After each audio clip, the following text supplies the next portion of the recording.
ሰላም የተወደዳችሁ ውድ ቤተሰቦች እንዴት ናችሁ? እግዚአብሔር ይመስገን እኔ በጣም ደህና ነኝ። የምትገኙት አራዳ ሜዳ ኦፊሻል ላይ ነው። የአራዳ ሜዳ ኮሜንታተር ተስፋወርቅ ሉልሰገድ ነኝ። ዛሬ ደግሞ በሁለት ፕሮግራሞች የአርሰናልን የአጥቂ ተጫዋቾች የዝውውር ጉዳይ በተመለከተ የምናነሳቸው ጉዳዮች ይኖራሉ። ቀዳሚ የምናደርገው የሮድሪጎ ጎዬሽን ጉዳይ ነው። አርሰናል እንግዲህ የመስመር ተጫዋቾችን እንደሚፈልግ ይታወቃል። በተለይም ደግሞ ቡካዮ ሳካን የሚያሳርፍ ለሱ ጥሩ ተተኪ መሆን የሚችል ከዛም ባሻገር ደግሞ ለጋብሪኤል ማርቲኔሊ ጥሩ ተፎካካሪ የሚሆን ከተቻለም ደግሞ እሱን ቤንች ማድረግ የሚችል ተፎካክሮ ያንን ቦታ ለማግኘት ጥሩ ፉክክር ማድረግ የሚችል ተጫዋችን ወደዛ ክለብ እንዲመጣ ለማድረግ ይፈልጋል። በዝርዝር ውስጥ ብዙ አማራጮች ነበሩት እነ ኒኮ ዊሊያምስን ጨምሮ።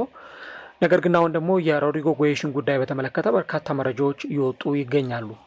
ተጫዋቹን በተመለከተም የሪያል ማድሪድ አሰልጣኝ ቻቢ አሎንሶ የሰጠው አስተያየት አለ።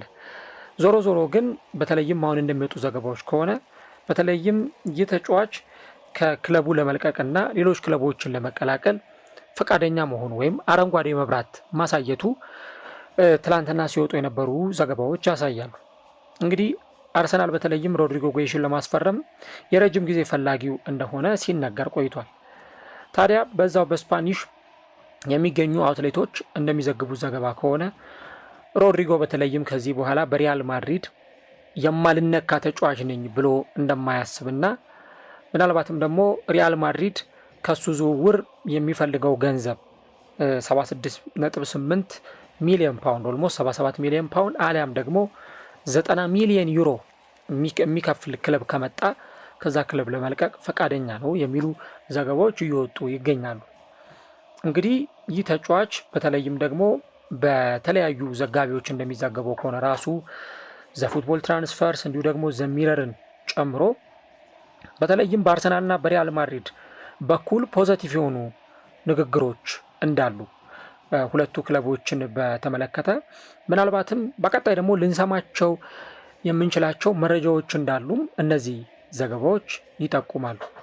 ምክንያቱም በሁለቱ አካላት መካከል ጥሩ የሆነ ንግግሮች እንደሚኖሩና ከዚህ በኋላ ደግሞ ተጫዋቹ ከሪያል ማድሪድ የሚለቅበት እድል የበለጠ እየሰፋ ሊመጣ እንደሚችል እነዚህ ዘገባዎች ያሳያሉ።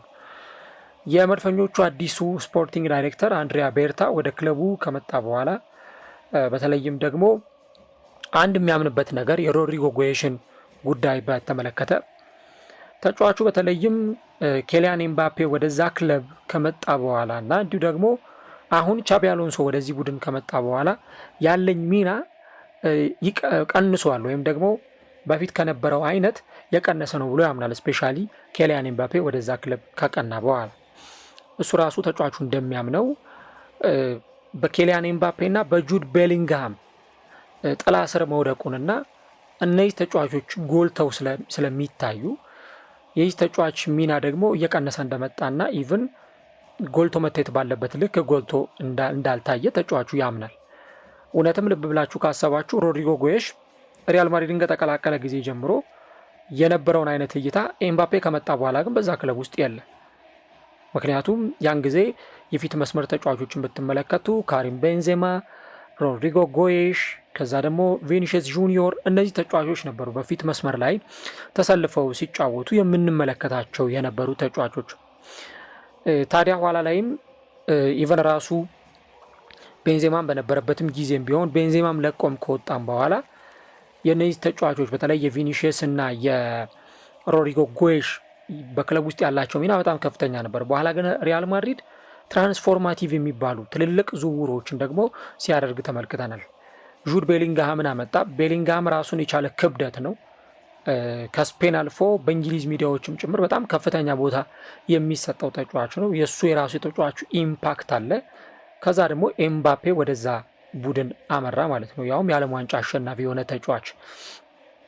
ስለዚህ በእነዚህ ምክንያቶች ተጫዋቹ ለእኔ የሚሰጠኝ ቦታ ዝቅተኛ ነው ብሎ በማመኑ ምክንያት ከዛ ክለብ ለመልቀቅ ፍላጎት እንዲያሳድር አድርጎታል። እንግዲህ ቅድም እንዳልኳችሁ ተጫዋቹ በ2019 ነበር ክለቡን የተቀላቀለው። በ39 ሚሊዮን ፓውንድ ከሳንቶስ እግር ኳስ ክለብ ሪያል ማድሪድን ተቀላቅሏል። ከ200 በላይ ጨዋታዎችን አድርጎ በሪያል ማድሪድ 68 ጊዜ ኳስና መረብን ማገናኘት ችሏል። ቁጥሩ በጣም ጥሩ የሚባል ነገር ግን ደግሞ በተለይም ተጫዋቹ ይሄ ሬጉላር የሚባሉ የጨዋታ ጊዜዎችን በቋሚነት እየተሰለፈ የሚጫወት አይነት ተጫዋች እንዳልሆነ እየተመለከትን እንገኛለን። ምክንያቱም ተጫዋቹ በባለፈው ዓመት በላሊጋው 22 ጨዋታዎች ነበረ በቋሚነት ማድረግ የቻለው እና ደግሞ እንደውም አንዳንድ ጊዜ ስትመለከቱ ተጫዋቹ ለነ ቪኒሽስ ጁኒዮር ሲባል ለነ ኬሊያን ኤምባፔ ሲባል አውት ኦፍ ፖዚሽን ያለ ቦታውም ጭምር የሚጫወትባቸው ጨዋታዎች እንደነበሩ ራሱም ስለሚያውቅ ያ ነገር ደግሞ ተጫዋቹን ጥሩ ስሜት እንዳይሰማው አድርጎታል። እንደውም እንደሚወጡ ዘገባዎች ከሆነ ተጫዋቹ በባለፈው ሪያል ማድሪድ በዓለም የክለቦች ዋንጫ ሁለተኛ የምድብ ጨዋታውን ባደረገበት ጊዜ ሜዳ ላይ ገብቶ አለመጫወቱ ቋሚም አልነበረም፣ ተቀያሪ ወንበር ላይ ቢቀመጥም ሜዳ ላይ ገብቶ ሲጫወት አልተመለከትነውም። ያ ተጫዋቹን ፍራስትሬሽን ውስጥ እንደከተተው ይታመናል። በዛ ቦታ ላይ ተሰልፎ ባለመጫወቱ ምክንያት በቋሚነትም አለመጀመሩ ወይ ደግሞ ተቀይሮ ገብቶ ምንም አይነት ጨዋታ አለማከናወኑ ለተጫዋቹ ጥሩ ስሜት እንዳልሰጠውና እንደውም ምናልባት ያ ተጫዋቹን ከዛ ክለብ እንዲወጣ ገፊ ሊሆኑ ከሚችሉ ምክንያቶች መካከል አንዱ እንደሚሆንም ጭምር እነዚህ ዘጋቢዎች ያነሳሉ። ታዲያ ቻቢ አሎንሶ በተለይም ይህንን ጉዳይ በተመለከተ አንድ ጥያቄ ቀርቦለት ነበር። እንደውም እሱ ራሱ የተናገረው እንደውም ሮድሪጎ ጎዬሽን በተመለከተ ምን አይነት ሀሳብ እንዳለው እና አሁን ያለው ውዥንብር አሁን የሚወራው ነገር እንዳለ ሆኖ እሱም ሮድሪጎ ጎዬሽን በተመለከተ ምን አይነት ሀሳብ ሊኖረው እንደሚችል ተናግሯል። እና ቻቢ አሎንሶ ምንድን ነው ያለው? በዛኛው ጨዋታ ላይ ሮድሪጎ ጎዬሽን ያላሰለፍኩት በቴክኒካል ጉዳዮች ነው ብሎ ተናግሯል።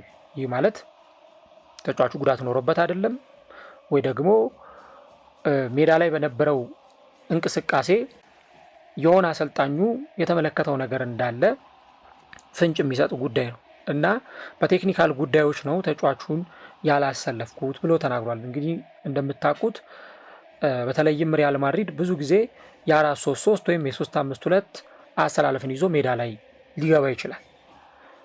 የ4-3-3ን አሰላለፍ ይዞ የሚገባ ከሆነ ሊገቡ የሚችሉት ተጫዋቾች ይታወቃሉ እነማን እንደሚሆኑ። ሮድሪጎ ይገባል፣ ቪኒሽስ ጁኒዮር ይገባል፣ ኬሊያን ኤምባፔ ይገባል። ነገር ግን ደግሞ 3-5-2 የሚሆን ከሆነ ብዙ ጊዜ ፍሮንት ቱ ላይ ወይም የሁለቱ የፊት መስመር ተጫዋቾች ሲሰለፉ የምንመለከተው ሁለቱ ተጫዋቾች ኬሊያን ኤምባፔ እና ቪኒሽስ ናቸው የሚሆኑት ማለት ነው። እንግዲህ ቻቢ አሎንሶ እንደተናገረው በተለይም ደግሞ ብራሂም ዲያዝ፣ ቪክቶር ሙኖዝ እንዲሁም አርዳ ጉለር የፊት መስመር ጥሩ አማራጮች እንደሆኑ እሳቸው እንግዲህ አሰልጣኙ ከተናገረ በኋላ ተጫዋቹ ጥሩ ነው፣ በእኔ እይታ ጥሩ ተጫዋች ነው አሉ።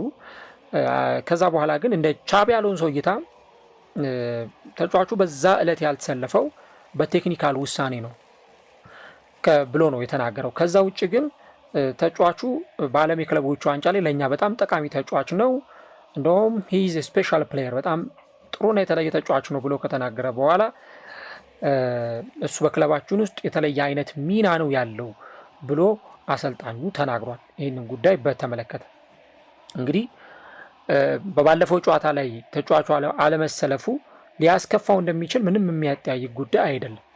ራሱ አሰልጣኙ አሎንሶ እንደውም በዚህ ተጫዋች ላይ ልምምድ ሜዳ ላይ የእውነትም ከፍተኛ ትኩረት እንደሚያደርግበት እና ደግሞ በፊት ተነፍጎት ከነበረው ትኩረት ባለፈ እዚህ ተጫዋች ላይ ከፍተኛ ትኩረት ሊደረግበት እንደሚችል ይህ አሰልጣኝ ቢናገርም ግን ደግሞ ተጫዋቹ ከዚህ በኋላ ምናልባት የሆነ ጨዋታ ላይ እንኳን ሲሰለፍ ካልተመለከት ነው ማኩረፉ፣ መበሳጨቱ፣ መከፋቱ ከዛ ደግሞ ጭራሽ ከዛ ክለብ ለመውጣት በሆነ አይነት መንገድ ማሰቡ የሚቀር አይነት አይሆንም እና ይህንን ነገር ነው በደንብ መመልከት የሚያስፈልገው። እንግዲህ በዛኛው ጨዋታ ላይ እንደምታስታውሱት ሪያል ማድሪድ ሁለተኛውን ዙር የምድብ ጨዋታውን 3-1 በሆነ ውጤት ባሸነፈበት ጊዜ አሰልጣኝ ቻቢ አሎንሶ የመረጣቸው ተጫዋቾች ነበሩ። ፊት መስመር ላይ አርዳ ጉለርን ተጠቅመዋል፣ ቪኒሽስ ጁኒዮርን ተጠቅመዋል፣ ጎንዛሎ ጋርሲያን ተጠቅመዋል። ከዛም ደግሞ ከቤንች አስነስቶ ከተጠባባቂ ወንበር ያስገባቸው ተጫዋቾች ነበሩ፣ ቪክተር ሙኖዝ እንዲሁም ደግሞ ብራሂም ዲያዝ። እነዚህ ተጫዋቾች ተቀይረው ወደ ሜዳ ሲገቡ ተመልክተናል። በዛ ጨዋታ ላይ ሪያል ማድሪድ ዛሬ ሌሊት ላይ ከሳልዝቡርግ ጋር ጨዋታውን ያከናውናል። በዚህ ጨዋታ ላይ ደግሞ ሲሰለፍ ካልተመለከተ ነው ሌላ ውጥንቅጥ፣ ሌላ ትርምስ ሲመጣ ልንመለከት እንችላለን። ሌላው ደግሞ ተጫዋቹ ጥሩ ስሜት እንዳይሰማው ያደረገው አንደኛው ነገር ፍራንኮ ማስታንቱኖ ወደዛ ክለብ ማቅናቱ ነው። ስለዚህ ይሄ ተጫዋች አሁንም ተቀናቃኞች እየበዙበት ነው። ስለዚህ በዛ ቦታ ላይ ደግሞ የምርም እድል የማያገኝ ከሆነ ከክለቡ ለቆ የማይወጣበት ምንም አይነት ምክንያት አይኖርም። ያን ነው በትክክል ማንሳት የሚያስፈልገው። አርሰናል ደግሞ ሮድሪጎ ጉዬሽን በተለይ በሌፍት ዊንገር ቦታ ላይ ወይም ደግሞ በግራው የማጥቃት መስመር ላይ በቃ ትክክለኛ ተጫዋች ነው፣ ለዚህ ቦታ የሚመጥን ተጫዋች ነው ብሎ እንደሚያምንም ጭምር ይታመናል። እንደውም ጋብሪኤል ማርቲኔሊ በዛ ክለብ ውስጥ ጥሩ ብቃት እያሳየ አይደለም አሁን ባለበት ሁኔታ።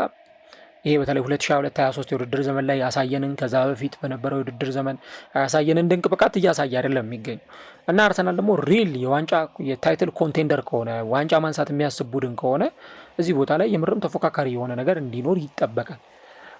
ከዛ ውጪ የሊያንድሮ ትሮሳር ጉዳይ አለ። ሊያንድሮ ትሮሳር በዛ ቦታ ላይ እንግዲህ ጥሩ ብቃት ማሳየት የሚችል ተጫዋች ቢሆንም ግን ደግሞ ተጫዋቹ በመጨረሻው ጊዜ ላይ ነው የሚገኘው። እስካሁን ድረስ ኮንትራቱን አላራዘመም።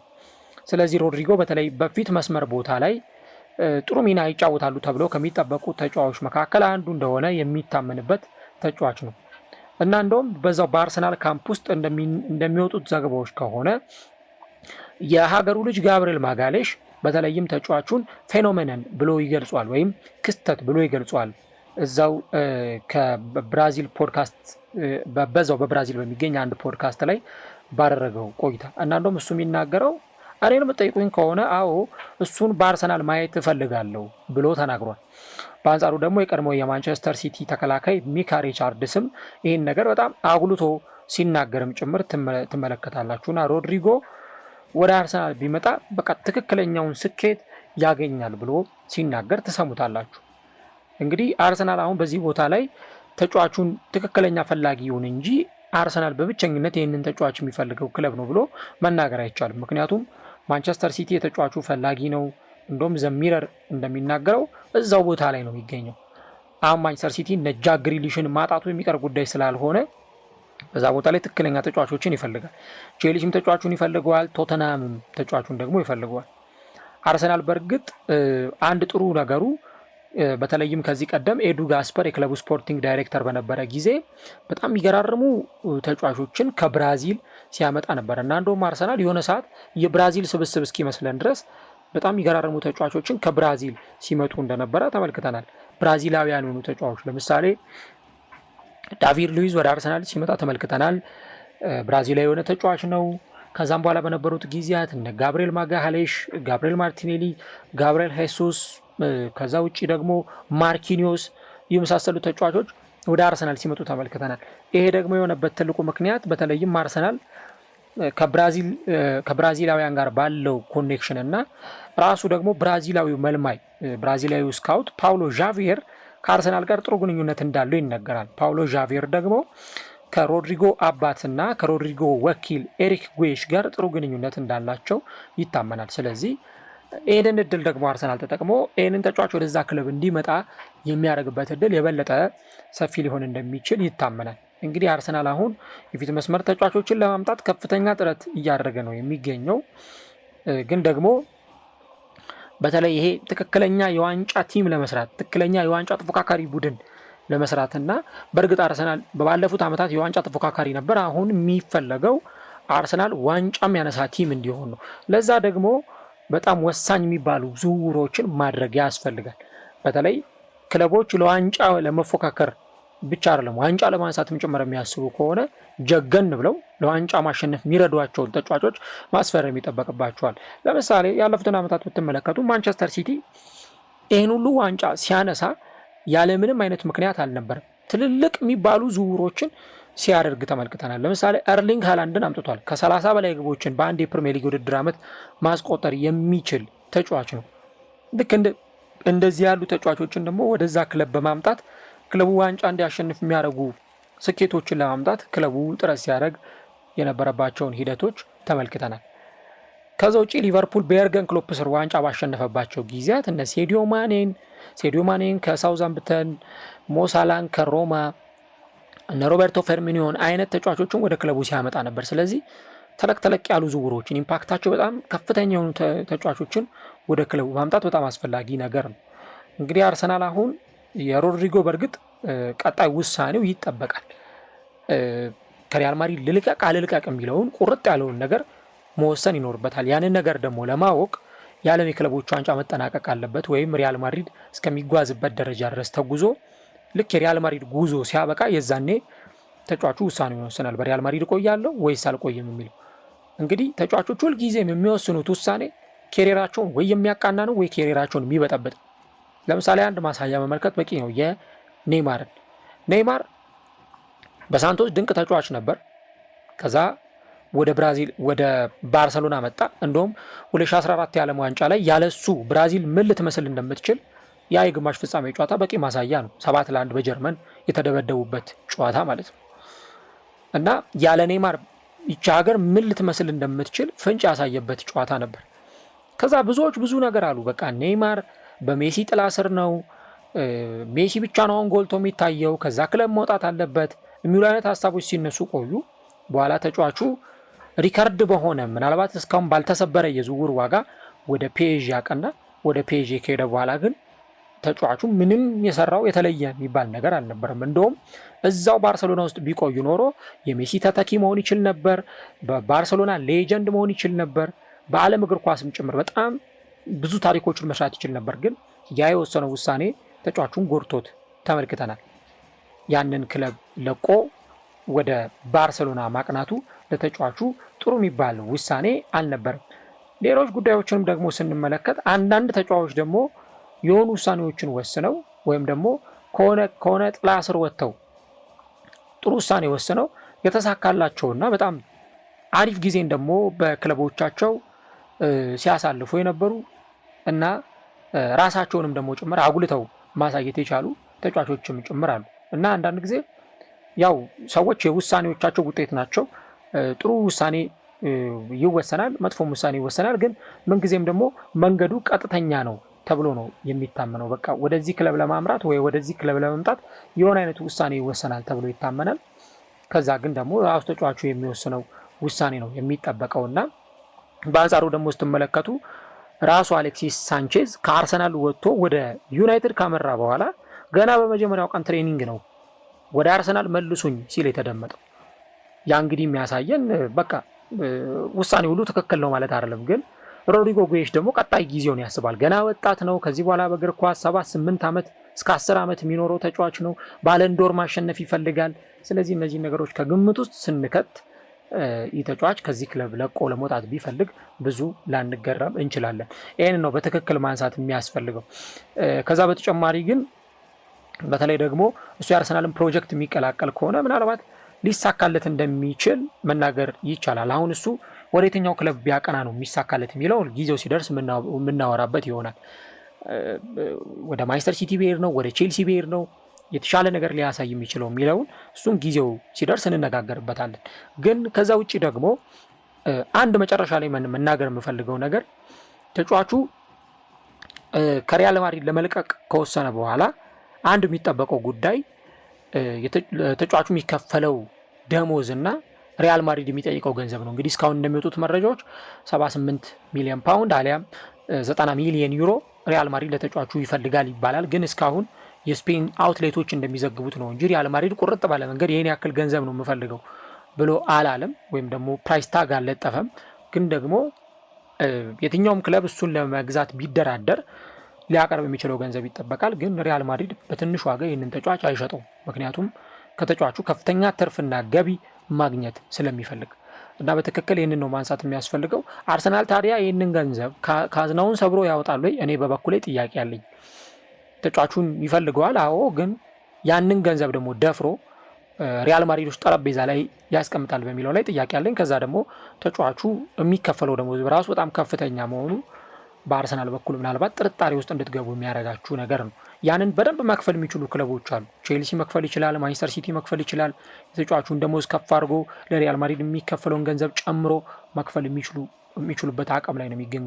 አርሰናል ገንዘብ የለውም አይደለም፣ አለው። ግን በትራንስፈር ፖሊሲው ምክንያት ያንን ላያደርግ ይችላል። ግን ተጫዋቹ አሁን ከሪያል ማድሪድ ለመውጣት ልቡ እንደተነሳሳና ከዛ ክለብም ለመልቀቅ ፈቃደኛ እንደሆነ እነዚህ ዘጋቢዎች ያሳያሉ። ዛሬ የአርሰናል ደጋፊዎች ቁጭ ብለው የሳልዝበርግና የሪያል ማድሪድን ጨዋታ ይመለከታሉ። ምክንያቱም አሰልጣኝ ቻቢ አሎንሶ ማንን ነው ከዚህ ተጫዋች የሚያስቀድመው? ሮድሪጎን ቋሚ ያሰልፈዋል ወይስ ቋሚ ያሰልፈውም? ቀይሮ ያስገባዋል ወይስ አያስገባውም የሚለውን ነገር ዛሬ ካልተሰለፈ ነገ ተነገ ወዲያ ጠብቁ፣ ሌሎች አይነት ሪፖርቶችን እንሰማለን። ከነገ ከቅዳሜ ጠዋት ጀምሮ ከአርብ ጠዋት ጀምሮ በቃ ሮድሪጎ ከዛ ክለብ እለቃለሁ ብሏል፣ እንዲህ ብሏል የሚሉ ጎሲፖች፣ ጭምጭምታዊ ዜናዎችን መስማታችን አይቀርም። ዛሬ ሮድሪጎ ቋሚ ካልተሰለፈ ወይ ደግሞ ተቀይሮ ካልገባ እስቲ የዛሬው ጨዋታ ምን ሊመስል ይችላል የሚለውን ደግሞ ሌሊት 10 ሰዓት ላይ ከሳልዝቡርግ ጋር የሚያደርጉትን ጨዋታ የምንመለከት ይሆናል።